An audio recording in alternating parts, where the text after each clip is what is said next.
ski jumping, that is. This morning, Aaron CAROTTA braving the weather to see what it's all about. Good morning, Aaron. How's it going?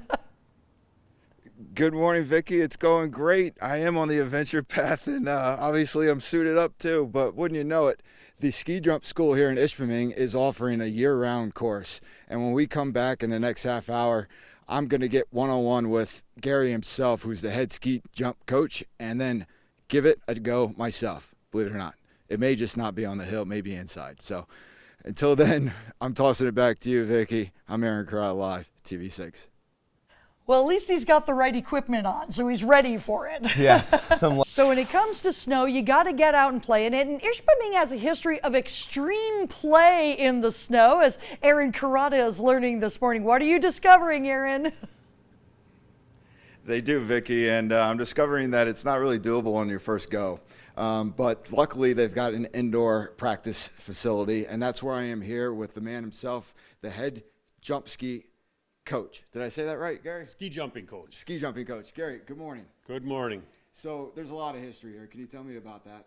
Well, we date back to 1887 was the first year the ISHPEMING Ski Club had a competition, and we haven't missed a year since. We're going into a 132nd annual next year, and we're a club with a proud history of about a half a dozen to a dozen Olympic athletes, many national champions, and we're very proud of our heritage.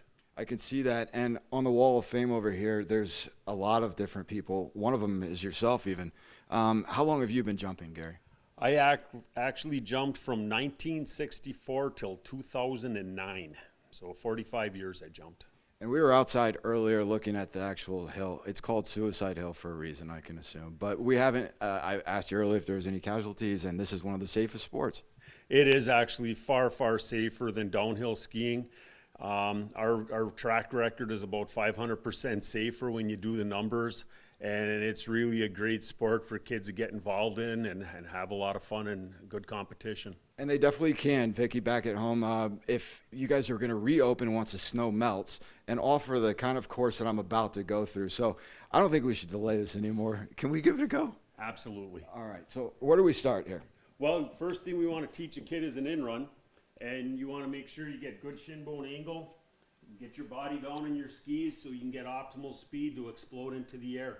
Okay, I apologize in advance, guys, about this, but how am I doing, Gary? Well, you want to get your chest down on your knees a little more shin bone angle. There you go. You look ready to try it. I'm going to let you hold the mic because it's time for me just to get on and give it a go, too. What is this thing that we're looking at? As we say on the hill, have a dandy. Okay. This is our roller jump. We use this for training. And it's a place where an athlete can get many, many repetitions without risk of injury. And you have to do it perfectly and technically correct to do it well. And this is how our kids practice to be proficient. I'm obviously free moving right this Yep, you're free moving. You want to let go of the bar that you're sitting on and press into the hill in a perfect in-run position and explode into the cushion the way that you're supposed to hit the takeoff. So again, would be the key here. Let go of the bar. And I'm going to hold the position, and then we're just going to project straight out or straight up. Which one?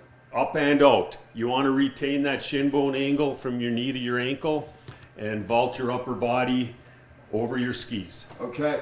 And over the hill.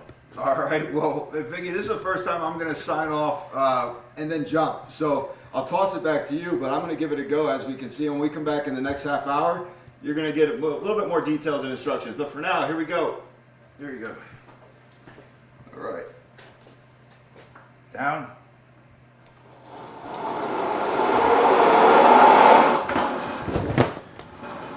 Very good. We do all right? Very good. All right. His form looked pretty good to me, so nicely done, Aaron. Looking forward to seeing more of that. You know, it's one of those things, you know, I moved to ISHPEMING in the 80s, and I kept hearing about ski jumping, and the first time I saw it, jaw-dropping. It's so cool. It is. It's something, even if growing up with it, being around it, you still are impressed when you see it in person, and starting with those small steps there. For the past week and a half, Aaron CAROTTA has been finding adventures across the Upper Peninsula, but this morning, well, he's at the place that is the home of the biggest adventure ever in the UP, because ski jumping is a major part of the city of ISHPEMING. And I know, Aaron, you've been learning about it. You had good form earlier today. So how's your adventure been going? Form is relative according to if you're actually watching me on TV. I apologize about that, but thank you, Vicky. I'll take it. I'm with, it's going great. I'm with the man, the myth, the legend, who is an amazing coach. Thank you very much, Gary. How are you this morning? I'm fantastic, thank you. And tell me about this ski club that you guys are doing, because I've learned recently that not only is it the longest running, it's also the only free one. We are the only free ski school in the United States, as far as I know. The ISHPEMING Ski Club underwrites all of our athletes. So when you come out to Suicide Hill, you get skis, boots, suit and helmet, and free coaching. I participate each and every day with the kids when they come out. We ski year round now. We are on a short break here, transitioning from snow to plastic. We will start dryline training next week. Spring break is over for the kids. And we'll start doing dryline training, which is what you're doing today. Learning the basics inside where it's safe and warm, and we can work on fundamentals and techniques. And then we will actually get to go outside. So if you're signing up for a course that starts June. We'll be jumping again in May. We do have a United States Ski Association training camp here, June 8th, 9th, and 10th. Okay. So as soon as the kids get out of school, we'll be right back into it. We'll have a tournament on the 10th.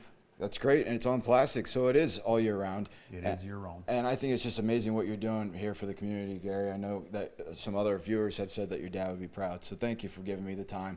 Can you give me some more hands-on lessons right now? Absolutely. We got to perfect that in-run position. All right, let's give it a go. And again, the in-run position, you want to make sure you've got maximum shin bone angle. That's from your ankles to your knees. Okay. Your belly on your thighs. Shin bone angle means forward? Yep, as much angle forward as you can get. Feet together or shoulder width going in a straight direction. And you want your upper body to be parallel to your skis, in this case level to the floor. Okay. That's your optimal position to get maximum speed on the in-run so that you can explode up and out into a flight position. Let's give it a go. Give it a go.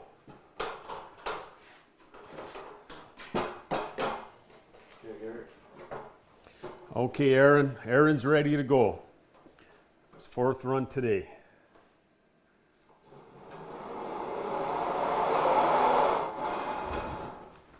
Fantastic.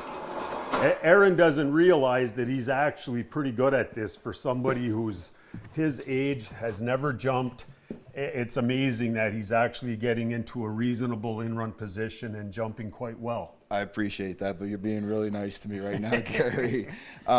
What are some of the techniques that I did wrong, or some things you need to work on? Fundamentally, your shin bone angle lacked a little bit. You want to drive your knees more forward from your ankles, and you would want to get your chest down on top of your thighs a little bit more so that your upper body is parallel to your skis. That's where you'll get optimal speed and you'll be able to explode on the end of the takeoff more. Gary, it's been an amazing morning. Thank you for giving us this serenity moment, because the mountain and the hill of Suicide Hill is nothing more than Serenity Hill to me. It's a wonderful place. And if you want more information, you can visit our website. But for right now, I'm Aaron CAROTTA here in ISHPEMING, TV6 News. Sounds great. Thank you very much, Aaron. And who knows, next, maybe the Olympics. We'll see. Well, coming up, we've got to check on your top news.